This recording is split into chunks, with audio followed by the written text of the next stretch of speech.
I'm going to move rapidly on now and come up and be joined now by our next speaker, who's going to really kind of set the scene in terms of what it means to me.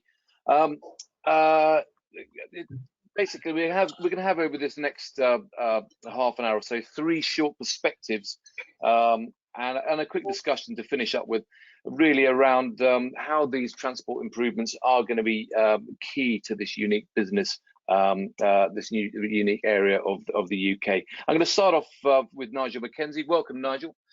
Nigel, give us a wave so we know who you are. There you go. He's smiling. There you go. He's waving at Nigel, as I don't think you're actually labelled it. We're also going to be joined by Paul Leinster. Paul, welcome. I can see you there, and also Lucy Ellis is also joining us. I will introduce them just before they speak. But Nigel, tell us about the Westcott project, which you manage, and how this is going to be key and unique to actually driving businesses across the region. Nigel, the floor is yours. Thank you. Good morning, Anthony. Good morning, everybody. Yeah, so I look after Westcott Venture Park.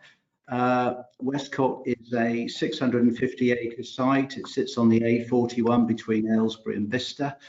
It had a short period during the Second World War as a training base for RAF bomber crews, but the main thing was in 1946, the government chose Westcott as the place for its research and development and testing of missile systems and rocket propulsion and rocket motors. I think the government chose it. It was fairly close to London, but it was very much off the radar in terms of access, transport, connectivity, very rural, very low profile, and in fact didn't appear on maps, I don't think, for many, many years.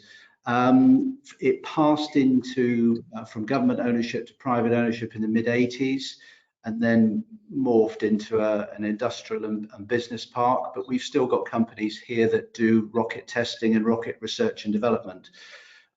So for my clients, my role really has been to leverage that heritage and that those companies that are still on the site to create a technology hub, an ecosystem, if you like, which majors on space and rocketry, but also other things related to propulsion systems, communications, drones, that sort of thing.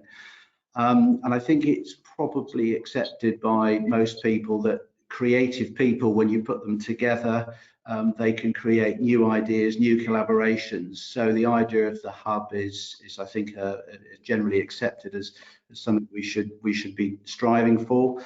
And if you add into the mix training, bringing new people into those industries, you can get a pretty attractive commercial proposition. So I think our challenges, transport challenges here, are accessing the labour force, the nearest town being Aylesbury, that's 7 miles away. Also recognising that training is for younger people, maybe don't have driving licenses, don't have cars. You've got to still get those people to this site. I think the unique nature of what we do, or some of what we do here, rocket testing, is a pretty unusual thing to happen on a commercial rather than a military sort of base. It's quite unique. We do get a lot of people from nationally and internationally need to visit to see what's going on, to visit the companies that are already here.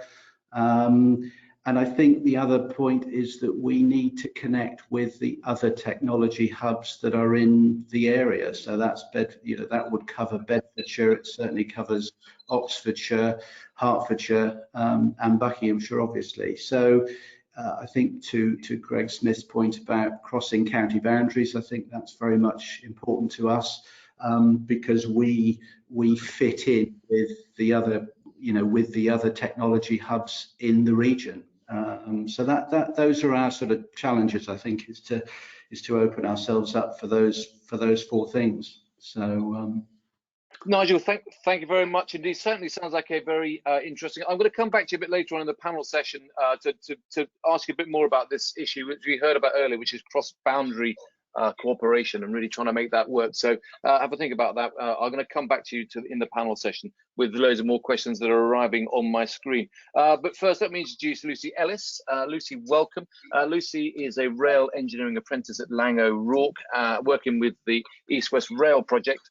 And I think, Lucy, you're going to talk to us about your experiences and how you think that the work you're doing really influences your work and life in the heartland. So tell us a bit about, give us a quick update on the project, but very quick, but mainly give us your experiences of working as a young engineer. What does it mean to you, Lucy? Thank you. Good morning. Yeah, so as Anthony just said, I'm an engineer here at East West Rail. So East West Rail is predominantly collecting Oxford to Cambridge. I'm in the Bletchley section, which is in the 2C section of phase 2. So we've worked all the way through COVID. We had government permission to do so, and we're currently dismantling our bridge, as I'm sure if you read the New Civil Engineer or Rail magazine, you would have seen. So we're currently taking off the bridge decks. Each deck is different, but some of the most impressive ones, we're removing a deck full item, so it's about 350 tonne, with some of the largest cranes in England here at the minute. I've had the privilege to be here for the last 4 years, so I started in design and have moved into construction, so know the project pretty well, which I'm very lucky.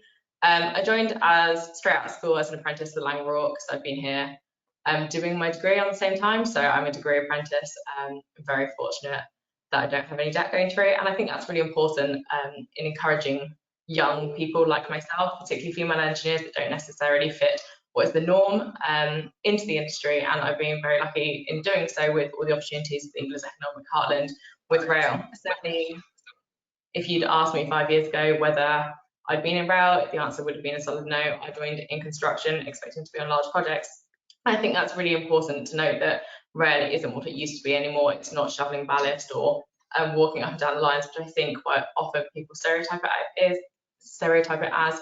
I'm here as a civil engineer, delivering the project, doing the heavy dismantling and the reconstruction of the bridge, which is using a lot of new technologies going forward. And I think that's really important to note. I think the change in industry coming through, I'm a bit biased, I haven't necessarily seen the change over the last 20 years, but as a female engineer and as a young engineer as well, I feel definitely at home, definitely supported. And I think there's attitude changes coming around, and I think that's really important to push forward to the wider community. It definitely has to be a top-down and a bottom-up approach, so managers have to be encouraging that kind of influence and recruitment of the engineers, and on a bottom level, the groundsmen have a change in attitude of wanting you to be there as well, because I think definitely going back in time a couple of years, it wouldn't have been the norm to have us there. And certainly there are still people that are a bit skeptical of having a female engineer on site, but I think it's definitely a way forward. Lucy, thank you very much. I'm interested. Is that right, that people are still pushing back against having female engineers on site, or is that surely changing rapidly, isn't it? It's definitely changing rapidly. It's definitely a minority. I think if I had to stereotype, and excuse me stereotyping, it's definitely the older generation who have predominantly worked in the mail industry their entire lives, and it's a new form, so people are having to adapt and change. I don't think it's a bad thing. I've never had a bad experience on site with anybody, and maybe that's just because I'm skeptical at first of how to approach people, understanding what they're used to and knowing that I'm not necessarily what they're used to. I certainly when I joined the project in 2C in Bletchley, I was the only female engineer. We had other females within the team, so we had the environmentalists and the project managers, but I was the only female engineer. And certainly when I do night shift now, I do look around and I'm still one of the only female engineers. But we are lucky we have 3 at the minute. And I think people are definitely adapting. We're still a minority, but did I know that when I was coming onto site? Yeah, it's a male-dominated industry and you can't deny that. But I think an attitude change is definitely happening, and I think it's a really positive change. I think the next step forward is possibly encouraging more people into the industry. It's not necessarily a glamorized industry. It is very hard work at times, but the moment I pick up a shovel, I get it taken off me very quickly. There's definitely that still protection around females, but I think that's not necessarily a bad thing. But definitely the quality side of things is coming through, and I really enjoy the industry that I'm in. Just as a segue to our next speaker, Paul Ironson, could you just give it? I mean, obviously, being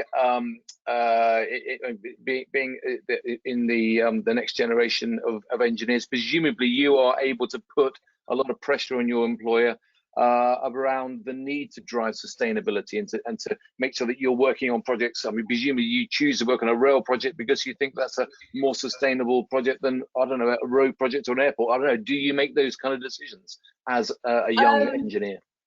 There's definitely, if I wanted to or needed to, the opportunity for me to. But if I'm being honest, certainly the project that I'm on now, and it's the only project I've known, and I didn't choose to come on this project, and I think I'm really pleased that I didn't choose to, because I don't think I would have necessarily ended up on it if I had chosen, because the railway project wasn't something I originally considered. But I'm really pleased I'm here. The employers, whether that be Laing O'Rourke or be the Alliance Party on the East West Rail front, I don't think we need to, or I don't feel like I have to put that pressure on, because sustainability is at the heart of everything that we do. You look at the way we deal with the external community, you look at the way that's at the forefront, the way we deal with environmental sustainability, that is the forefront of how we plan our works. And we can't get away with that. And do I personally feel like I need to do anything to help encourage my employers? No.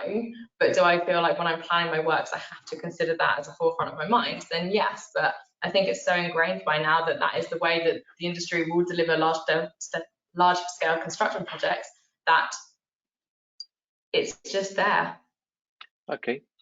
I'm going to then, as a segue into our next speaker, Paul Lyons. So Paul is going to give an environmental perspective. Paul is a professional of environmental assessment at Cranfield University, former chief executive of the Environment Agency until 2015, and is now the lead on the Oxford Cambridge Arc Environmental Group. Paul, give us a perspective of why is it important to consider transport propositions of the wider system? Do you hear what Lucy's saying around the choices around sustainability? Paul. Thank you, Anthony, and good morning. Just one thing, it's Laura Church who leads the Oxcam Arc Environment Group. I'm leading the Oxcam Arc Local Natural Capital Plan program. But just, my apologies. No, not at all. Laura has been substantially name checked there, so Laura, get in touch. Yes. So I think it's vital that we consider the transport propositions within the wider system within which they operate, including interactions with new housing, new employment, the natural environment, and the associated governance arrangements. If you don't consider the various aspects as a system, I believe there's going to be a high probability that of perverse outcomes, and that the environment will be adversely affected. And the various environmental aspects which are being talked about just now, such as net zero carbon, net biodiversity gain, net environment gain, natural capital, also need to be considered as an integrated whole and an integrated system. Again, if they're not, there's a high probability of perverse outcomes. And too often, environmental aspects are considered within silos and singly. And it's, for me, I think it's vital that all of the organizations involved in the transport programs and new infrastructure and projects commit to achieving net environment and net biodiversity gain, and also net zero carbon. I think that legally, people through the Environment Act, when it comes in, will have to meet net biodiversity gain, but that only applies to town and country planning applications. There's no requirement on transport infrastructure to meet those requirements, and I think there should be. And also, it's only net biodiversity gain, not net environment gain. And I think both the transport infrastructure, but also the town and country planning commitment should be to net environment gain as well as net biodiversity gain. Then across the whole of the Oxcam Arc, there's an agreed for there's need for an agreed baseline of the natural capital assets, the associated ecosystem services and biodiversity in terms of the extent, the condition and the connectivity and the risks that are being faced. And there needs to be an agreed methodology for both net biodiversity gain and net environment gain, which again goes arc-wide. Thank you. So, Paul, can I just build on that, and I suppose building on what I was talking to Lucy about? I mean, given the pressure on government right now to really drive, or the pressure that they are putting on local authorities and the private sector to drive shovel-ready projects to really kind of drive the economy. Is there bandwidth in thinking, in political decision making, in budgetary concerns around delivering net zero carbon emissions? Is that going to just slip behind the, by the wayside? I think there should be the bandwidth, and it just needs to be incorporated into the thinking. It's the same with net biodiversity gain and net environment gain. I mean, one of the issues in this whole area is that individual groups and individual projects are doing their own baselines, looking at their own methodology, and so one of the things that happens is that there's quite a lot, considerable amount of duplication of effort in terms of working out what baseline conditions are and where we want to go. And I think that if people were to share more, then there would be considerable savings, and also there would be an agreed purpose. Which perhaps leads me back to the question I was going to put to Nigel at the start, which is around this whole cross-boundary cooperation. I mean, Paul, you mentioned breaking away from siloed thinking, and that's I suppose sectorial siloed thinking. But Nigel, how do you, with a project like Westcott, that you need to get so many different parties involved? How do you get that cross-boundary, cross-organisation, lack of siloed thinking working? How do you do that? Because it's not the way we operate typically. No, it's not, and we've now got a unitary authority, which will help us a bit. We were dealing with Aylesbury Vale from a planning perspective, and from other, the other things we go through to develop buildings. I think we haven't addressed the issue of cross boundaries with transport at all. We talked to Silverstone, we talked to Harwell, we talked to Cranfield, and I think it's fair to say we don't address the cross-border, the cross sort of boundary issue in regard to transport. But just coming back on what Paul was saying about biodiversity and net zero carbon, I think those issues are very much at the forefront of our minds here. We've got 650 acres, so you can imagine we've got quite a lot of biodiversity going on, and it's something that we have taken a holistic approach to over our site, which we hope will simplify things like planning, so that planning authorities can look at it and say, yeah, these guys have got, they understand what they're doing. That will cut down things like planning application times and things like that. If we've got systems in place or strategies in place, let's say for biodiversity, net zero carbon's a tricky one. We've talked to Greg Smith about this as well. We're looking at the way we provide power on the site. We've got a solar park here. We've got a planning for another large solar array, and that will help us with things like net zero carbon, I think. And a lot of the people that come here are very focused on those sort of issues now. So the businesses that we deal with ask those questions. So we've got to be ready to answer them. But no, we don't have that yet. Greg also mentioned on the need for development of hydrogen technology. I mean, Paul, is that something which do you share the MP's concerns over the drive towards electric power? Should we be focusing, as he said, on more hydrogen development? I think that we need both. I think it's interesting. I mean, the minister, the MP was very clear that when diesel came in, because it was being thought of as a carbon issue, then it missed the oxides of nitrogen issue, the health impact. And too often there is thinking like that. Now, one of the consequences of electric vehicles, they're often heavier, particulates from tire wear and also brake wear are greater. And so in some areas, we're seeing an increase in the levels of particulate matter. It just needs to be considered. And rather than going, we're all going to go this way or it's all going to be that, then we need to be looking at how we bring in and what's the appropriate technology in an appropriate area. Okay. I'll just give a check to Saira Hussain, who raised this question earlier, and she says, he says, I'm not sure. I agree that hydrogen needs further thinking and investment. Cars are not going away anytime soon. How can we begin to see better infrastructure to support alternative fuels such as electric and hydrogen? And I suppose, Lucy, I mean, you know, we hear a lot of kind of talk about you know, really trying to championing new ideas, new innovations, new infrastructure such as this. I mean, do you see, do you feel the burden as a young engineer of the need to really drive these kind of new technologies?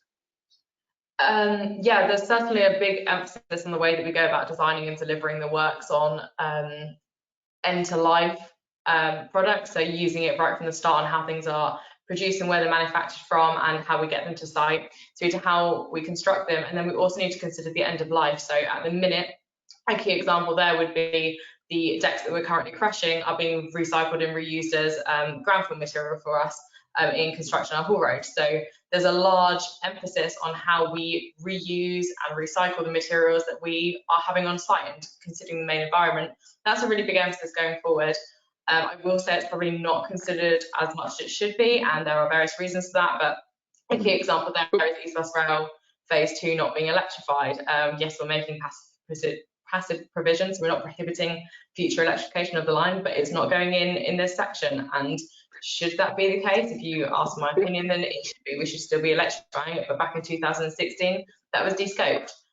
So there's probably not as much emphasis as I think there should be in future systems, but certainly the way we go to deliver and how we design the works to be delivered in construction of full life cost is definitely a consideration for us. Because obviously Laing O'Rourke's got a huge investment in DFMA and really trying to go towards modular. Are you, as a design engineer, as a delivery engineer, are you encouraged, are you rewarded for coming up with new ideas and new ways of actually delivering, which are lower carbon, lower energy, better for the environment, better for communities?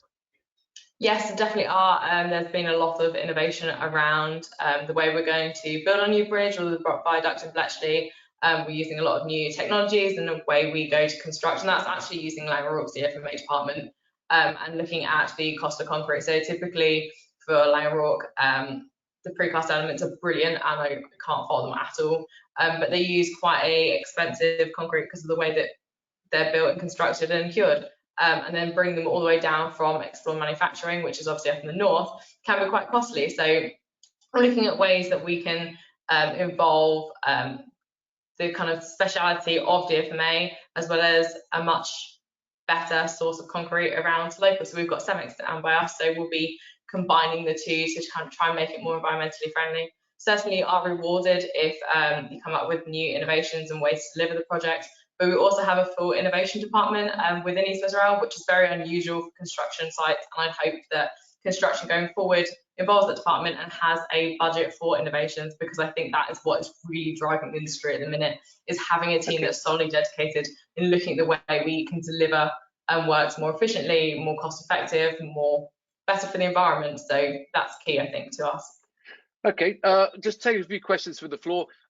Richard Ward-Jones says, I think probably for Paul and for Nigel, procurement is a major barrier to achieving net zero without being clearly specified by clients in procurement activity, and in particular where net zero does not form part of the assessment criteria against which suppliers are scored, things will continue to improve too slowly.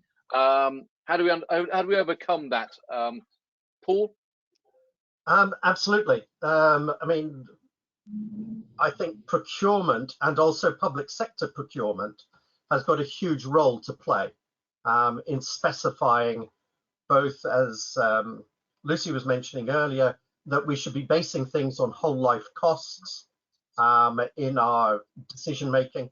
I also chair BPHA, which is one of the major housing associations within the ARC. And one of the things that we're looking at there is, how do we factor in carbon, the new heating systems that have to go into houses? How do we retrofit our existing?